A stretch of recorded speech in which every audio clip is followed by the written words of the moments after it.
안녕하세요. 12월 10일 화요일 신나게 시작하겠습니다. 뉴 테리프 라운드 이제 카운트다운 시작이 됐는데 아직 오리무중입니다. 그래서 미국 주식시장 일단 올랐으니까 팔고 봐야겠죠. 내렸습니다. 다우 105포인트 0.38% 하락했고요. S&P 500 지수 0.33% 내렸고요. 나스닥 0.4% 내렸습니다. 반도체 지수는 0.54% 내렸는데 마이크론 테크놀로지가 3.15% 급락입니다. 미 국채 수익률은 6개월 이하는 소폭 오르고 장기물 수익률 소폭 내려서 10년물 1.826%입니다. 달러 지수는 97.6으로 약보합이고요. 원달러 1190원으로 다시 올랐고요.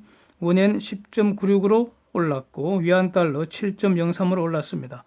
유가는 소폭 내렸습니다. 초반에는 좀 많이 내렸는데 약간 회복해서 찔끔 내렸습니다. WTI 58불선, 브렌트 64불선입니다. 데이터 정리합니다. 일본 3분기 GDP 전분기 대비 0.4%, 전년비 1.8% 성장했고요. 독일 10월 수출 전월비 1.2% 증가해서 무역수지 206억 유로 증가입니다.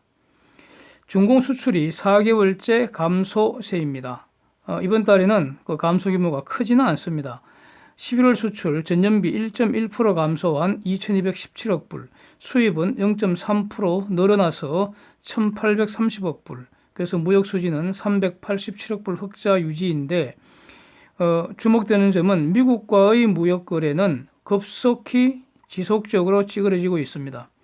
대미 수출 전년비 23% 감소한 356억 불, 대미 수입 2.8% 감소한 110억 불, 그래서 대미 무역 흑자는 246억 불이고 특이한 것은 아직도 무역 흑자의 63% 이상을 미국에서 올리고 있습니다. 그래서 미중 무역 전쟁에서 중공이 이룰 것이 더 많은 게임입니다. 쟁점 정리하겠습니다. 뉴 테리프 라운드, 이게 관세 새로 부과 예정일이 12월 15일까지입니다. 카운트다운 시작이 돼서 지금 D-5입니다. 남은 기간에 대면 협상 일정이나 합의문 사인을 위해서 트럼프나 시진핑이나 아니면 그 밑에 어떤 사람들 만날 이런 일정 이런 거 공개된 사실 전혀 없습니다. 무슨 말입니까? 딜은 없다는 거죠. 지난주까지는 뭐 거의 매일 차관급 전화통화 있었다 이렇게 확인이 됐는데 이번 주는 어떨지 뭐 아직 알려진 바 없습니다. 그래서 이런 상황에서 중공 측 반응이 나왔는데 그러니까 로이터가 보도를 한 건데 어시스턴트 커머셜 미니스터 하여튼 장관 밑에서 심부름하는 사람이겠죠. 그 사람 입을 통해서 한 말인데 hopes it can reach trade agreement with US ASAP as soon as possible. 즉 가능한 한 빨리 합의하고 싶다. 이렇게 이제 기사 제목을 뽑혔는데 내용을 읽어보면은 정반대입니다. 정반대예요. 제가 보기엔 그렇다는 겁니다. 이 사람이 뭐라고 나불거렸는가? 평등과 상호 존중의 기초 위에서 어쩌고 저쩌고 서로의 핵심 이익을 고려하면서 어쩌고 저쩌고 당사자를 모두 만족하게 하는 합의. 이게 뭡니까? 윈윈 하자는 거죠. 뭐 그런 합의를 원한다. ASAP 이겁니다. 결론적으로 이 말은 시진핑은 트럼프의 제안을 다시 거부한 것으로 저는 평가를 합니다. 쟁점을 다시 한번 정리를 해보면요. 여러 번 말씀드렸는데 다시 한번 정리하겠습니다. 10월 11일 백악관 오벌 오피스에서 트럼프가 미중 협상 대표단 등을 다 배석시키고 기자들 앞에서 선언했죠. 합의했다고. 그때는 딜이 됐다고 선언했습니다. 내용은 중공은 매년 400에서 500억 불 미국 농산물 구매하는 대가로 미국은 그 10월 15일자로 인상 예정이었던 그 2,500억 불 관세율 25%를 30% 올린다는 거. 이거 연기했다는 겁니다. 이게 안고입니다. 그리고 5주 이내에 문서로 만들어 갖고 이걸 시진핑하고 만나 갖고 사인할 거다 이겁니다. 그래서 사인한 직후부터 바로 페이스 2딜 협상 개시한다 이겁니다.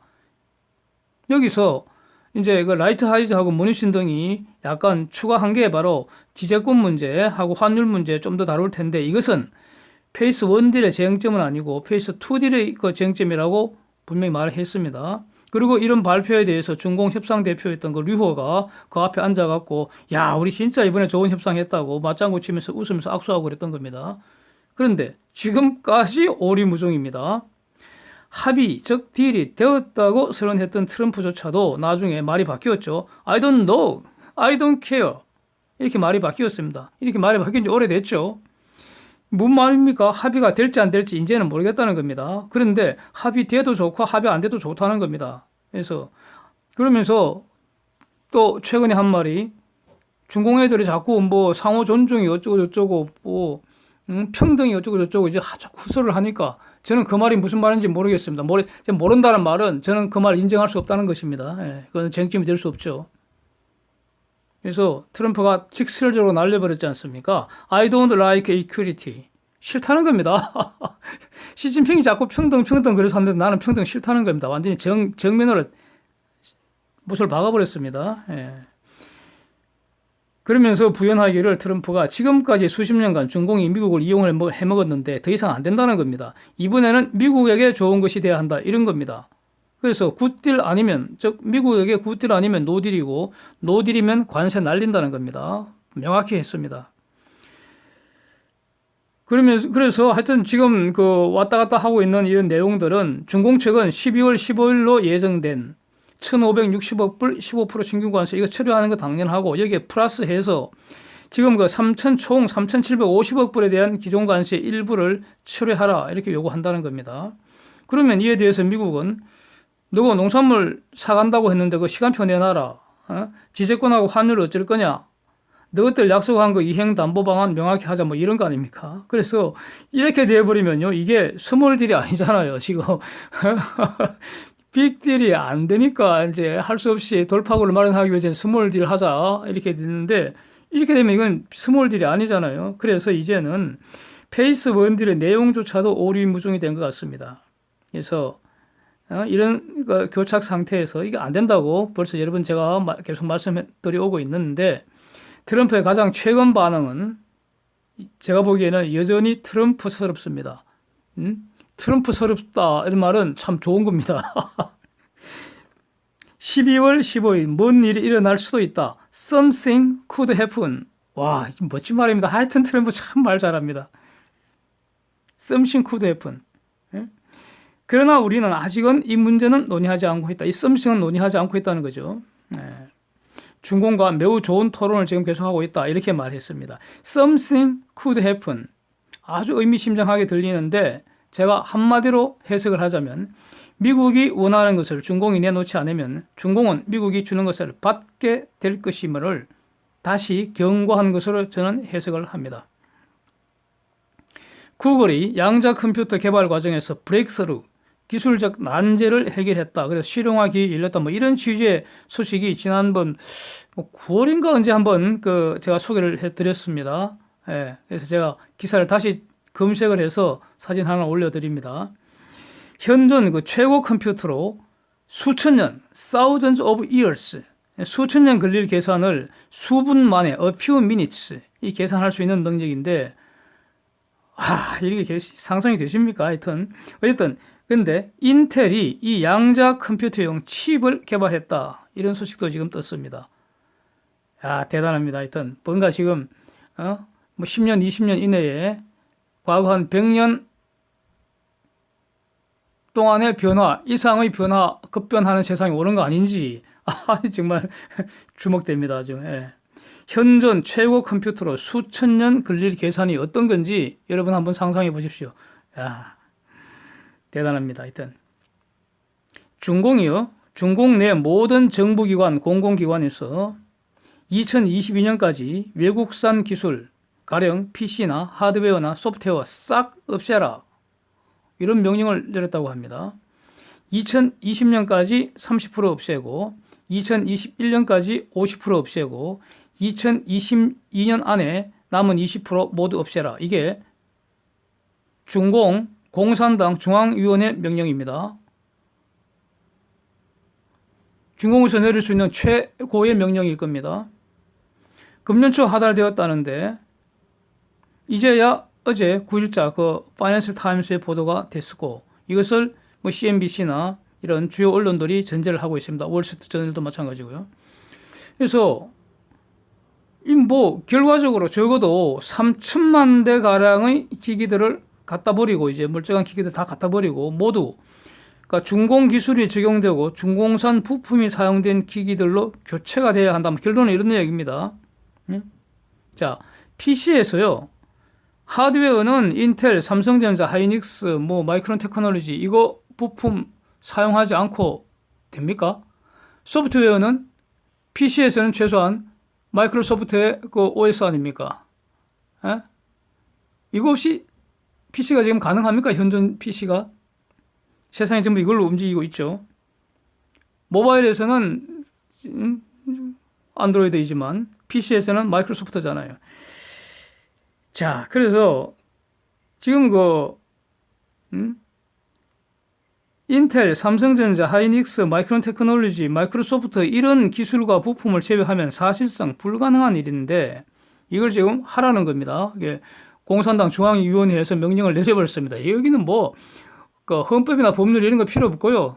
중앙위원회에서 명령 내리면 뭐 그게 뭐 법 위에 있으니까. 자, 중공산 허접한 그런 실험용 수준의 OS가 없는 건 아니죠. 있긴 있습니다. 근데 과연 이게 실현 가능할지 저는 매우 궁금합니다. 아주 재미있습니다. 예, 흥미진진합니다. 100% 중공산을 어거지로 조립을 할 수는 있을 겁니다. 예. 근데 이거 사실상 실험실 수준이겠죠. 그래서 성능 저하로 사실상 불가능할 것으로 보이는데 과연 무슨 일이 일어날지 매우 주목되고요. 흥미진진합니다. 공산당 중앙위원회 명령이니까 명령에 복종을 할 수밖에 없을 텐데 이거 제가 볼 때는 결론적으로요. 과거의 그 문화 대혼란 비스무리하게 기술 대혼란이 오는 거 아닌지 돈만 날리고 뒤죽박죽되고 결국 중공이 무덤 스스로 더 깊게 파는 거 아닐까 이렇게 판단하고 있습니다. 처처에 거대한 역풍이 여러 개가 지금 동시에 불어오고 있는 것 같습니다. 붉은 기생충 버러지들이 모조리 역풍 맞고 몰살이 될 것입니다. 예. 이 시간에는 세수절벽의 역풍을 한번 보겠습니다. 상위 20대 기업 금년 1에서 3분기 동안 법인세 비용 13조 원 정도 지금 장부에 올라가 있다고 합니다. 작년 같은 기간에 25조 4천억 정도, 그러니까 대략 반토막 된 거 아닙니까? 상위 20대 대기업이 전체 법인세 3분의 1가량 차지하고 있습니다. 금년에 그 법인세 징수액이 박살이 날 거라는 이런 주장 제가 지난 늦은 봄부터 여러 번 이 시간에 지금 말씀드려오고 있습니다. 그런데 이를 뒷받침하는 뉴스, 구체적인 뉴스가 나오기 시작했다 이겁니다. 정확한 숫자는요, 금년 결산이 마무리돼야 되는 거잖아요. 그래서 1분기에서 3분기까지 법인세 비용으로 기업들이 장부에 올려놓은 거 이걸 기초로 추정한 것이죠. 네, 그래서 이 추정값에 의하면 금년 법인세 대략 작년에 반토막 될 것 같다 이런 겁니다. 세수절벽이라고 할 수 있지 않겠습니까? 이 정도면. 한국의 전체 세입에서 법인세 비중이 대략 4분의 1입니다. 이거. 그런데 이 무능하고 사악한 저런 붉은 기생충 무리들이 말이죠. 내년에 초슈퍼 예산, 사상 최대 예산, 이건 완전히 총선용 흥청망청 눈 감고 퍼주기 예산인데 이걸 지금 그대로 통과시켜 달라고 국회에서 개지랄 하는 거 아닙니까? 네? 이 예산에서 반영한 법인세 감소율이 18.7%에 불과합니다. 이거 엉터리 아닙니까, 이거? 예? 예산 편성의 전제 사실이 완전히 엉터리 아닙니까? 조그마한 회사 차원에서도요, 만약 이런 어떤 그 회의 자료를 올렸다면은 그 자료 어떻게 합니까? 그 자료 쓰레기 아니에요. 전제 사실이 엉터리 아닙니까? 법인세 감소율이 대략 한 50%가 가량 될 것 같은데 이걸 18.7%로 그 계획을 수립했다면 전제 사실이 완전히 틀렸잖아요. 그러면 그걸 전제로 해서 세운 그 계획이라는 게 완전히 그 쓰레기 아닙니까? 어떻게 합니까? 쓰레기는 쓰레기통에 날려버리죠. 갖다 버려버리죠. 어떻게 합니까? 새로 짜와 이렇게 되잖아요. 예? 조그마한 회사에서도 다 이렇게 합니다. 그리고 그렇게 엉터리 그 계획을 위반한 그 무능한 직원 어떻게 해버립니까? 엄중 징계를 하거나 아니면 잘라버려야죠. 그거. 뭐 하려고 월급 주고 들고 있습니까? 그거 엉터리인데. 일을 잘해야지, 같이 들고 가지. 일도 뭐, 엉터리로 하고 있잖아. 만약에 그런 어떤 그 계획을 전제로 장래 경영 계획 수립하면 어떻게 되겠습니까? 말도 안 되지. 조그만 회사도 이렇다는 겁니다. 그런데, 이 지금, 말로는 지금 세계 10위권 경제 대국이라는데, 한국이. 이런데 예산을 말이고, 또 사상 최대 예산을 수립하는데 그 전제 사실을 완전히 엉터리라는 겁니다. 응? 그래서 이 무능하고 사악한 이 새끼들이 할 줄을 몰라서, 무능하니까 할 줄을 몰라서 엉터리 예산 짠 거고요. 총선용 눈 감고 막 퍼주려고 지금 엉터리 예산 짠 거고요. 완전히 이거 세금 퍼갖고 허공에 날리는 엉터리 예산, 이걸 그대로 통과시켜 달라고 게시를 하는 거 아닙니까, 이거? 논리적으로는요, 예산 수립의 전제 사실이 완전히 엉터리라면은 이따위 엉터리 예산은 심사의 대상이 될 수 없기 때문에, 이게 제대로 된 정부라면은 사죄하고요, 예산은 스스로 처리하고 다시 갖고 가서 제대로 된 예산 다시 짜갖고 통과시켜 달라고 말할 게 아니라 심사해 달라고 부탁을 해야 하는 거 아닙니까? 국회가 심사하는 곳이지 통과시키는 곳입니까? 예? 이렇게 하는 것이 주권자에 대한 최소한의 예의 아닙니까? 응? 제대로 된 예산안을 심사해 달라고 부탁을 해야지, 엉터리 예산안을 그대로 통과시켜 달라고 게시를 하면 안 되죠. 예? 그리고 이따위 엉터리 예산안 끌고 대면서 세금 퍼먹고 편안하게 똥 싸고 있는 이 무능벌레들 잘라버려야 합니다. 예, 저는 그렇게 주장합니다. 이상입니다. 함께해 주셔서 감사드립니다.